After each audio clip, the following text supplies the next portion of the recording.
Hola, soy Dinora, Hola, Dinora, ¿cómo estás? ¿todo bien? Y hoy vamos a estar conversando sobre un tema súper interesante, que es la conexión entre nuestros pensamientos y nuestra calidad de vida. Un tema llenísimo de mucha información que les va a encantar. Así que vamos de una vez, Glenda, y empecemos con esta conexión. Explícame, Glenda, ¿por qué será que la mente siempre se va hacia lo familiar? ¿Y cómo podemos ver eso? ¿Cómo se ve en la vida de las personas? Bueno, la mente le gusta lo que conocemos y lo familiar porque así nos complace, nos protege, según nuestra mente, nuestro inconsciente, así nos protege, nos mantiene a salvo y nos da lo que quiere. Y nos mantiene regresando siempre a eso, a lo que ya conocemos, a lo que ya hemos vivido, a lo que ya hemos decidido con anterioridad. Entonces siempre nos va a tener esa tendencia a regresar a eso constantemente, independientemente si eso familiar o conocido sea doloroso, si sea difícil, negativo, nos va a tender a regresar a lo mismo constantemente. Sí. Con la excusa, pues, digámoslo así, con la excusa de que así nos está protegiendo y nos está complaciendo, aunque en realidad puede ser que nos esté llevando a algo muy doloroso o muy destructivo, pero nos va a mantener siempre en ese loop constantemente.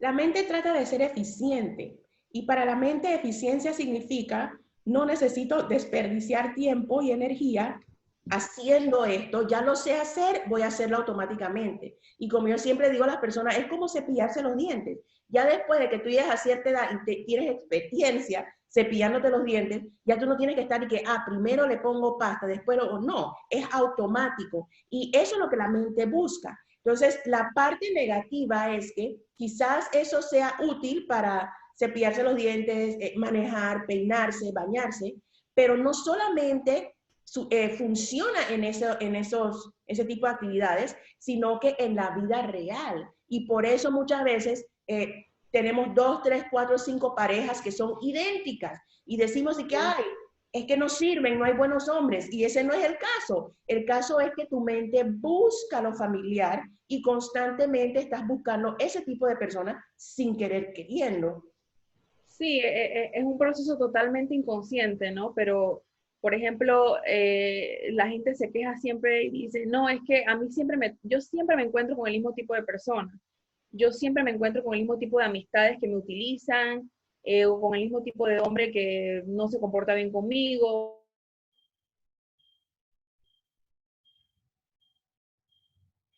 El inconsciente que nos regresa siempre al mismo patrón de decisiones, al mismo patrón de pensamientos que nos lleva a lo mismo que vivíamos anteriormente. Entonces eso crea que las personas se sientan frustradas y como, eh, como, ¿cómo lo podemos decir? Como navegando sin un mapa, pero realmente es porque el mapa que tú estás llevando está muy, muy, muy inconsciente, muy en ti, y no está llevándote hacia lo más positivo que podrías tú tener en tu vida, pero no es un proceso que quizás sea, al menos que tú lo decidas así, que sea algo que estés trabajando conscientemente. Por eso es que es tan importante pues lo que vamos a compartir el día de hoy, cómo podemos cambiar eso. Y eso nos lleva al sistema de activación reticular, que es una parte de tu mente que está diseñada precisamente para darte lo que cree que tú quieres. ¿Y cómo tu mente se da cuenta que tú quieres algo? Es algo que tú repites constantemente. Por ejemplo, las personas que dicen, ay, yo apenas empieza la lluvia, me enfermo.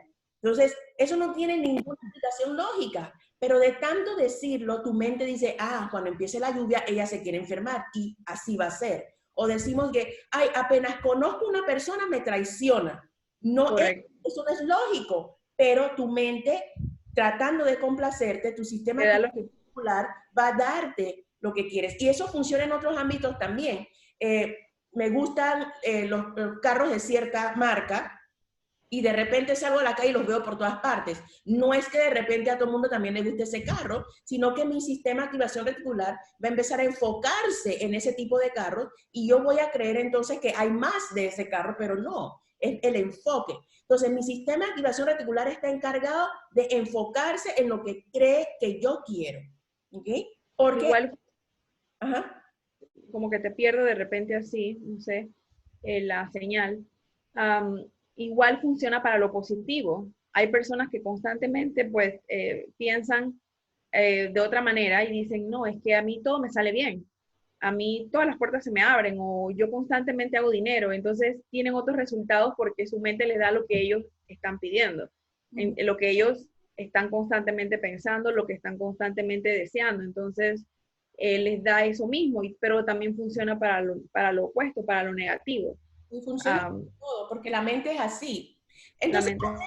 hablemos de esa conexión poderosa entre nuestros pensamientos, nuestros sentimientos y nuestras decisiones. ¿Cómo están conectadas estas cosas?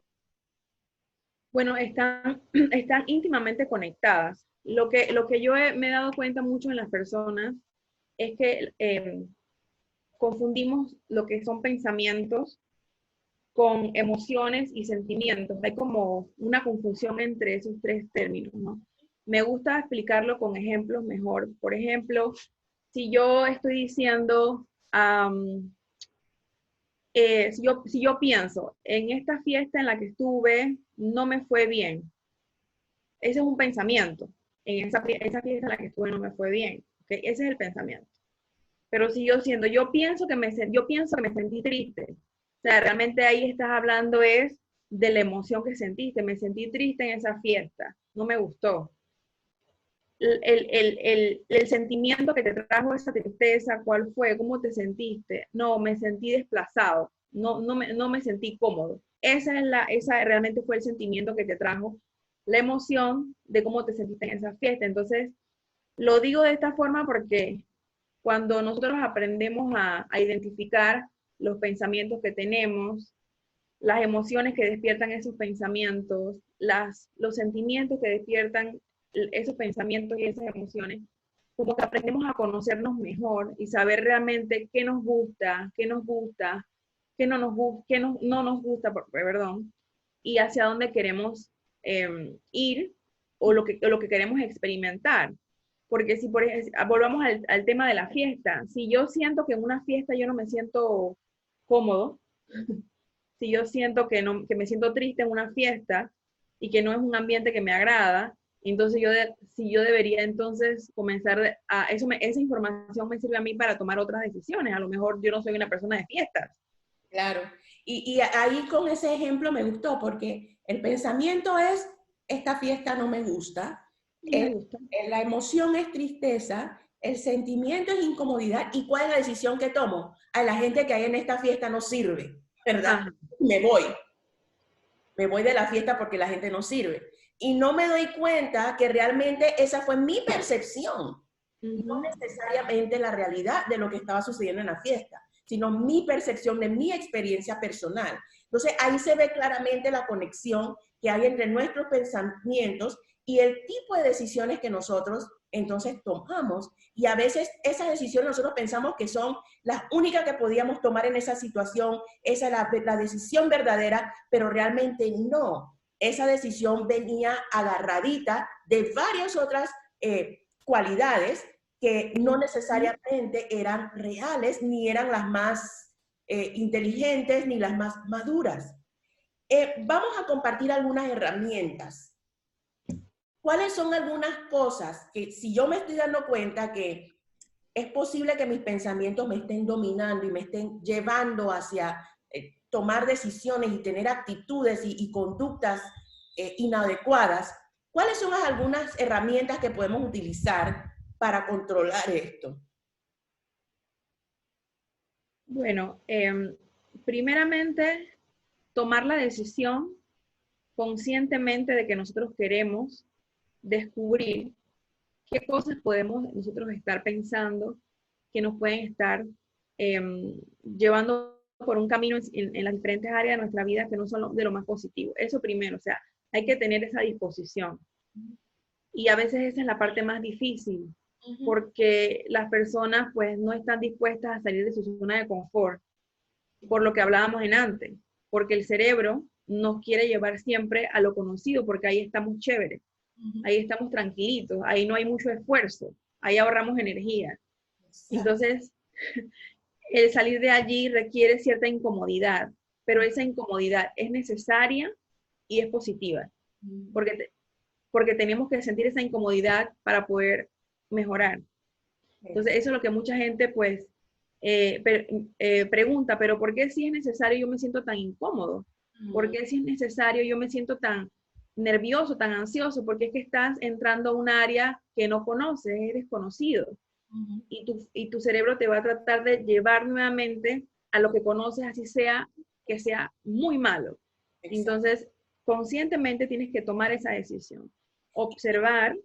Tú sabes que a veces decimos cosas como mejor viejo conocido que nuevo por conocer. Y eso es un decir muy común y aplica para algunas cosas, pero es muy peligroso. Muy peligroso. Nos mantiene estancados en situaciones, relaciones, conductas, patrones que no son favorables, pero como son conocidos y no nos producen incomodidad, nos quedamos ahí. Entonces, algo que mencionas que es muy importante, si yo quiero salir hacia adelante, si yo quiero mejorar, yo tengo que estar dispuesta a sentirme incómoda. Esa incomodidad es importante. Entonces, después que ya yo empiezo a pensar, Glenda, en que necesito más de mi vida, ¿qué puedo hacer entonces? ¿Cuál sería mi siguiente paso? Bueno, observar lo que está ocurriendo a mi alrededor, en mi vida, o sea, en el aspecto mío con las relaciones interpersonales. Cuando me refiero a las relaciones interpersonales, me refiero a relaciones, en ese paquete están metidas relaciones íntimas, relaciones con familiares, relaciones con amistades, relaciones laborales, todo ese grupo de relaciones interpersonales. ¿Cómo está esa área de mi vida? El área de mis finanzas, cómo está mi salud, cómo anda mi crecimiento personal, cuáles son mis metas, si tengo, si las estoy cumpliendo. Y por supuesto, una de las más importantes, mi área espiritual. Y cuando hablo del área espiritual, no me refiero a religión, o no me refiero a brujería, o a budismo, o no sé cómo le quieran llamar, porque ¿ah? Nueva era. Sí, a ese tipo de cosas, no me refiero a eso. Me refiero a la relación íntima, individual, personal que hay entre uno mismo, el ser de uno, y un ser supremo, el creador de todo el universo, o sea, como tú lo quieras llamar. Esa relación es muy personal, muy íntima, y no hay no hay una que se repita eh, como la tuya, o sea, la tuya es individual y no se repite. La que tú tienes con el ser supremo no es la misma que tengo yo con el ser supremo, porque tú eres diferente y yo soy diferente. Entonces, esa individualidad hay que respetarla. Entonces, esa parte de la vida, ¿cómo anda?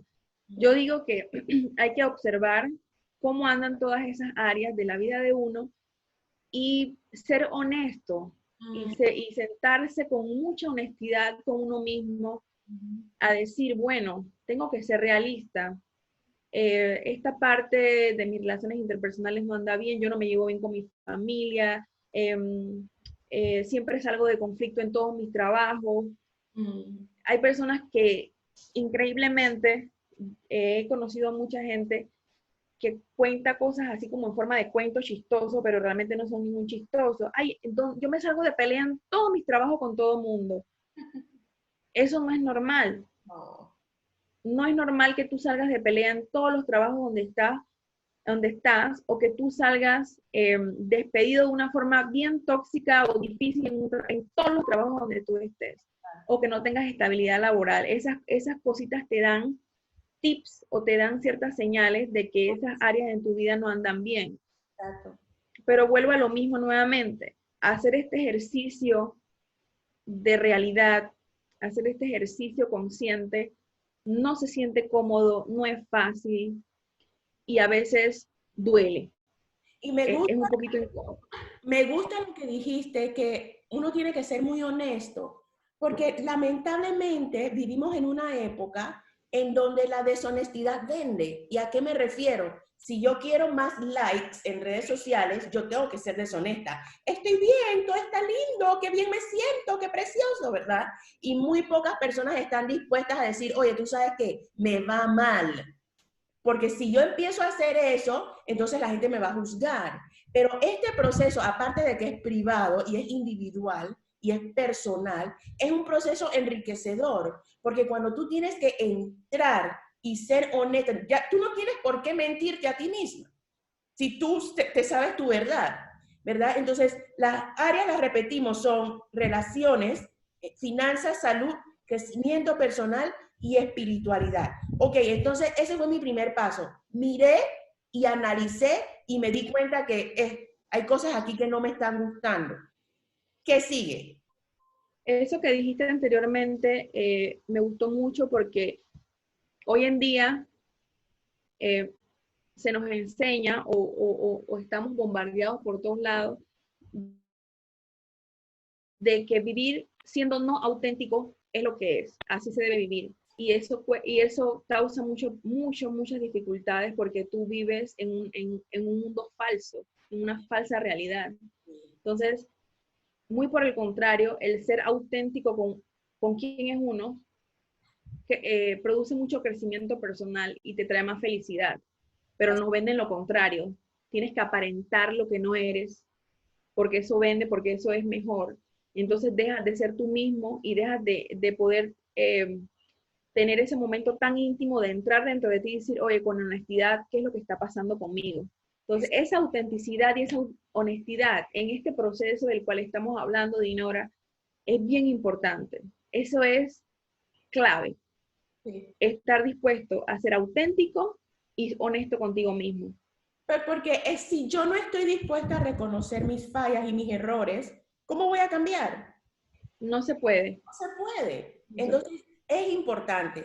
Entonces, ¿qué sigue después de eso? ¿Qué me toca hacer después de hacer este análisis doloroso? ¿Qué sigue? Bueno, entonces nos toca observar qué nos ha traído las decisiones que hemos tomado en cada una de estas áreas.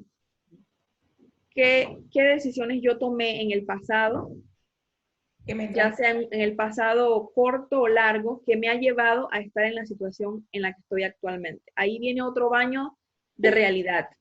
En todas estas áreas, Ah, o sea, en cada una de estas áreas. relaciones, ¿qué fue lo que sucedió que me hizo a mí entrar en una relación con esta persona, por ejemplo? Correcto. Uh-huh.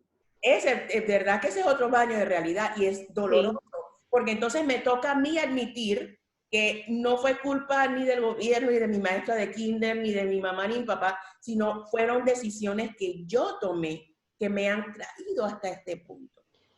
Definitivamente que aquí juega un papel, pues, importante, y lo voy a mencionar por encimita, porque me imagino que mucha gente que debe estar, que va a ver este video, que nos está viendo, debe estar pensando, sí, pero muchas de las decisiones que yo tomé es porque a mí me enseñaron, o yo observé en mi casa, a que así se hacía. Eso es cierto, es verdad. Por eso es que es tan importante, pues, que nosotros les demos la oportunidad a nuestros hijos de observar que nosotros tomamos decisiones saludables y que la vida que llevamos es una vida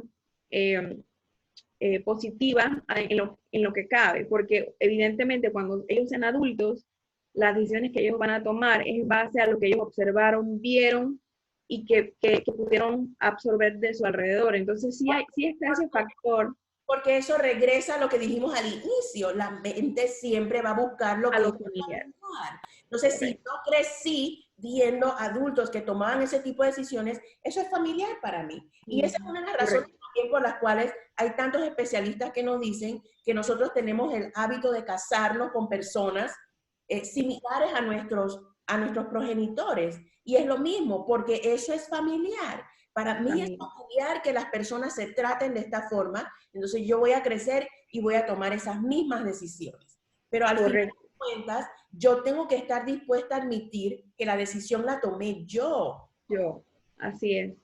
Así es. Vamos a regresar siempre a lo familiar, indiscutiblemente, desde cuando eso familiar está en nuestras mentes. Evidentemente la parte de la niñez influye mucho allí, pero cuando ya nosotros somos adultos, nosotros somos los que tenemos el control de nuestras decisiones. Entonces aquí viene la parte que estábamos hablando, el segundo punto, o sea, ¿cómo llegué yo hasta aquí? En cada una de las áreas que mencionamos en antes, ¿cómo llegué yo a estar como estoy? Sí. Y verlo desde el punto de vista no de la crítica esa, de la autocrítica autodestructiva, que sí, porque yo soy bruta o porque soy una idiota, otra, no desde así, sino desde la forma autocompasiva. ¿Me explico? Si, así mismo como la compasión que tú tendrías con una amiga o un amigo que te estuviera hablando sobre las decisiones que tomó y por qué esa decisión lo llevó allí, y tú evidentemente, si es un amigo que aprecia, no le va a decir, sí, porque eres un bobo y un torpe y por eso tomaste esa decisión, jamás le dirías eso, si es un buen amigo. Entonces tampoco puedes tratarte a ti mismo de esa forma, tienes que ponerte a pensar, bueno, es que yo no conocía nada mejor, eh, estaba funcionando desde lo familiar, era lo conocía, o sea, porque si no, entonces, pues el trabajo que estamos tratando de que las personas puedan aprender con esta información no va a funcionar. Entonces lo que va a pasar es que vas a regresar a lo familiar de nuevo porque dices, no, no, no, esto es muy difícil, esta crítica, que esto es demasiado doloroso. Entonces, esa parte de ser compasiva contigo mismo, contigo misma es importante. Eso como segundo punto. No Entonces, sé, ¿tú qué piensas sobre eso? me parece excelente. Entonces, cuando ya yo me doy cuenta de cuáles son las decisiones que yo he tomado, que me han traído hasta aquí, sí voy a identificar algunas situaciones en mi pasado que pudieron haber influido sobre mi calidad de decisiones. Entonces, cuando yo identifico lo que me sucedió en el pasado, que tuvo que ver con la decisión que tomé, ¿qué puedo hacer para soltar ese pasado? Y no seguir entonces tomando el mismo tipo de decisiones por el resto de mi vida. Cuando uno comienza a hacer este trabajo, es algo, yo sé que tú estás familiarizada, cuando uno comienza a hacer este trabajo, es como si comenzaran a derretirse pedacitos de hielo en tu mente porque comienzan como a flotar eh, eh, situaciones que estaban allí desde hace mucho tiempo que tú no recordabas y tú mismamente te las va trayendo para que tú las recuerdes. Entonces, en este proceso van a venir recuerdos de tu pasado que van a conectarte con el porqué de las decisiones que tomaste en cada una de esas áreas. Entonces, algo muy positivo es escribir. Escribir, pero escribir a mano. Porque ese proceso de escribir conecta directamente con el cerebro y es un proceso muy, muy, muy poderoso. Entonces, escribirlo a mano, puedes comprarte un cuadernito y tener ese cuadernito para tú llevar tu propio diario sobre este proceso y no detenerse porque estás escribiendo mal la palabra o porque no recuerdas cuál es el adjetivo correcto, sino escribir escribir lo que venga a tu mente, escribirlo. Este proceso puede tomar más de un día. Entonces, darte el espacio para saber que esto va quizás a tomar tiempo, el terminar de escribir esto, y también tener la paciencia de que tú estás en este proceso de descubrir por qué en esta área, si es yo recomiendo que comiences con una área primero, con el área que más probable, que más dificultades te está trayendo en estos momentos o que más sufrimiento e incomodidad te esté trayendo tu vida en estos momentos. Comenzar por una área y desarrollarla. Luego, entonces, no sé qué piensas hasta aquí sobre lo que estoy compartiendo. Pienso que es excelente y yo es un proceso que yo he hecho de escribir. Hace unos años yo quería identificar por qué me están sucediendo ciertas cosas y yo tuve que entrar en mi pasado y recordar incidentes insignificantes, pero para ese momento, cuando yo era pequeña, eso era un mundo. Yo siempre digo a las personas, cuando nosotros hablamos de trauma, pensamos que para un niño chiquito trauma tiene que ser algo grande. No, para un niño chiquito algo pequeño puede convertirse en un evento traumático. ¿Okay? Entonces, ¿qué necesitas hacer? Por ejemplo, recientemente yo recordé un incidente que me había sucedido hace 30, 40 años, más de 40 años. Y yo me senté a escribir ese incidente y al escribirlo, describir lo que me había pasado, empecé a hacer la conexión de, por eso es que ahora yo hago tal cosa, durante el proceso de escribirlo. Entonces es un proceso poderoso, pero es doloroso porque da pena, da mucha pena tener que aceptar que, wow, no soy perfecta, me he equivocado, se debe a esto, ¿me explico? Entonces, es un proceso poderoso, pero duele un poquito y hay que estar dispuesto, como mencionamos hace un tiempo, a sentir esa incomodidad y seguir hacia adelante. No permitir que la incomodidad nos detenga. Entonces, ya escribí. ¿Qué sigue? Sí, un puntito más que quisiera agregar antes de seguir es que la razón por la que va a doler también es porque como estamos despertando todos esos pensamientos y esa historia que estaba allí, eso va a traer emociones que en ese momento nosotros sentimos. O sea, ese evento que tú viviste en el pasado despertó muchas emociones, entonces esas emociones van a volver a estar allí. Sí. Entonces, por eso es que va a ser doloroso, porque estás despertando el evento nuevamente. Entonces la gente se asusta. Pero es que me sentí igualito como cuando eso lo viví. Se asustan y no quieren seguir porque no se han dado cuenta de que, ok, te asustaste, pero ya eso pasó. Es solamente un recuerdo y necesitas soltar ese recuerdo. Pero es cierto, muchas personas, a mí me ha sucedido en consulta, una vez hace varios años, una señora joven llegó y durante la consulta me empezó a contar que cuando era pequeña ella había sido violada violentamente por unos vecinos. Y la señora se paró llorando y se fue, ya no puedo más, y salió. Yo digo, oye, pero no se puede ir así. Se fue, nunca más la vi. ¿Por qué? Porque es doloroso. Entonces ella sintió que ella misma había empezado a hablar de esto y ella no podía tolerarlo y se fue y abandonó la terapia. Entonces, tenemos que estar conscientes que es un proceso doloroso, pero yo puedo decirme a mí misma constantemente, ya esto pasó, ya no estoy ahí, ya ahora yo soy una adulta, esto solamente es un recuerdo, para no detener el proceso y poder seguir buscando ese nivel de sanidad que busco. Y allí viene el siguiente punto, que es deshacerse de esa carga emocional que se comienza a despertar en este proceso. Entonces, el ejercicio de agarrar este documento que tú acabas de escribir y de quemarlo, o de imaginarte que lo tiras en un pote de basura, o que lo quemas y lo dejas que el mar se lo lleve, o algún ejercicio mental que hagas con respecto a esta información que escribiste, o también físicamente lo puedes quemar y botar o tirarlo, te va a ayudar como a comenzar a sacar esta carga emocional que ese evento produjo en tu vida y que tú comiences entonces desde allí a escribir una historia nueva, a comenzar a vivir de otra forma con respecto a esa área de tu vida. Esto es es difícil y complicado porque andamos por allí con este montón de cargas y este montón de situaciones, viviendo de esta forma y pensamos que necesitamos vivir así, que necesitamos estar así, que eso es normal. Y la gente no se da la oportunidad de buscar ayuda o de comenzar su proceso de autosanación con la información que estamos compartiendo para poder entonces desarrollar otra forma de pensar, de sentir y de vivir que nos lleve en otro camino. Entonces hay que comenzar como a crear conciencia de que esto es normal y que todos necesitamos hacer este trabajo, todos. Y una parte muy importante es, cuando ya yo termino, yo visité ese recuerdo, yo lo escribo, no es para regresar todos los días a leer eso y sentirme mal. No.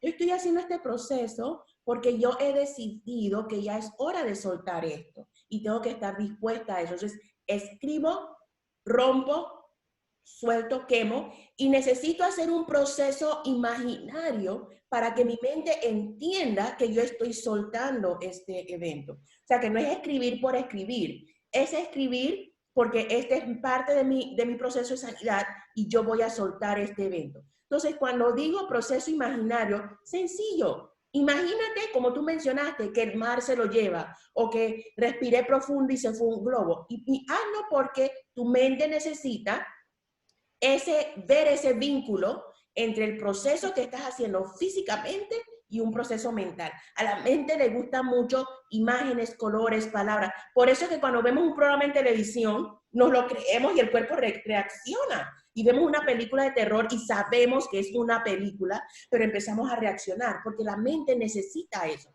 Yo necesito agregarle un proceso imaginario para que mi mente entienda que ya estoy lista para soltar este evento. Entonces, es evento por evento y no tratar de empujar y hacerlo todo en un solo día, porque eso puede ser demasiada carga para una sola persona. Puede ser abrumador si hay muchos eventos que hay que soltar Sí. y hay que darse el espacio para poder trabajar. Por eso es que cuando se hace en terapia, se trabaja esto por semana o se trabaja cada 2 semanas, por eso, para dar ese espacio a que la persona pues eh, eh, se sienta mejor y no se abrume con tanto, ¿no? En una sola sesión. Pero cuando se hace a veces solo, la gente se asusta mucho y dice, no, es que esto me está trayendo emociones muy reales, yo me siento igualito que cuando estaba en esa situación y yo no me quiero volver a sentir así, entonces paran de hacerlo porque piensan que es más contraproducente que beneficioso, y es todo lo contrario. Me gustaría agregar un proceso más, me gustaría que me ayudaras a darle, pues, para darle el sentido para que las personas lo entiendan. Es que muchas de estas situaciones, cuando estamos haciendo este proceso, nos damos cuenta que ocurrió durante nuestra infancia, cuando éramos niños, antes de los 5 años. Entonces, el regresar y consolar a ese niño es un proceso bien importante y bien sanador. O sea, regresar como adultos ahora a ese momento en nuestra mente, como tú decías anteriormente, al cerebro le gusta mucho la imaginación, la visualización mental, ¿no? Entonces, regresar a ese momento eh, y consolar a esa niña o ese niño y decirle lo que ese niño necesitaba que se le dijera en ese momento. Yo recuerdo en mi propio proceso de autosanación que yo regresé a un momento de mi niñez. Estoy segura que fue antes de los 7 años porque recuerdo que mi hermana no estaba presente en esa escena y mi hermana y yo le llevo a mi hermana 7 años, así que por eso que pude saber que probablemente tenía como unos 5 o 4 años de edad. Y recuerdo que yo estaba muy asustada por algo que estaba ocurriendo entre mi familia, entre mis padres, y yo pude regresar como adulta y decirle a Glenda de los 5 o 4 años que todo iba a estar bien y que ahora yo la iba a cuidar y que la iba a proteger. Y eso fue muy, muy, pero muy sanador para mí, poder regresar como adulta en mi mente y decirle a Glenda de 5 años que todo iba a estar bien. Entonces, eso también es recomendable, que tú regreses en tu mente y le digas a ese niño o a esa niña que ahora tú estás grande, que ahora tú eres un adulto y que tú la vas a cuidar. Porque ese niño siempre va a salir de una forma u otra eh, en situaciones así difíciles, y más cuando estamos haciendo ese trabajo de descubrir por qué tenemos los resultados que tenemos en las diferentes áreas de nuestra vida. Entonces, ese niño siempre va a salir por allá a relucir.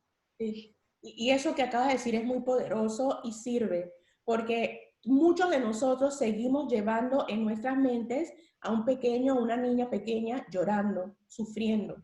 Necesitamos regresar a consolar. La mente no se actualiza sola. Yo necesito regresar a decirle a mi mente, esta es mi realidad ahora, este es mi presente. Entonces, hacer ese ejercicio mental de visitar esa niña, ese niño que tenemos en nuestra cabeza o en nuestro corazón, donde lo quieras ubicar, y darle un abrazo y decirle, todo está bien, no fue tu culpa, todo salió bien. Y lo que sea que ese bebé necesita escuchar en ese momento, es un proceso sumamente sanador, porque tenemos el mal hábito de ser duros con nosotros mismos.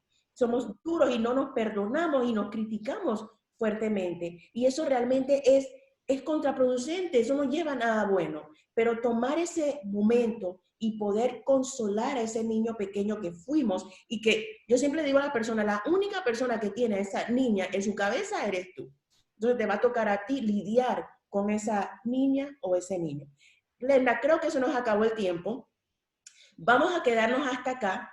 Vamos a hacer una parte 2 y en la parte 2 vamos a regresar a decirle a las personas, si regreso a esas 5 áreas, ¿qué puedo hacer para empezar a mejorar en esas 5 áreas específicas que mencionamos, que eran finanzas, relaciones, salud, crecimiento personal y espiritual?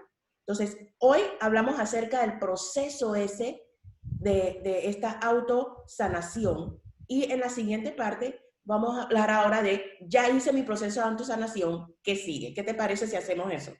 Excelente, porque este tema es complejo, es bien interesante, pero la parte de las estrategias y lo que puedo hacer diariamente para poder yo tomar control de mi autosanación es clave.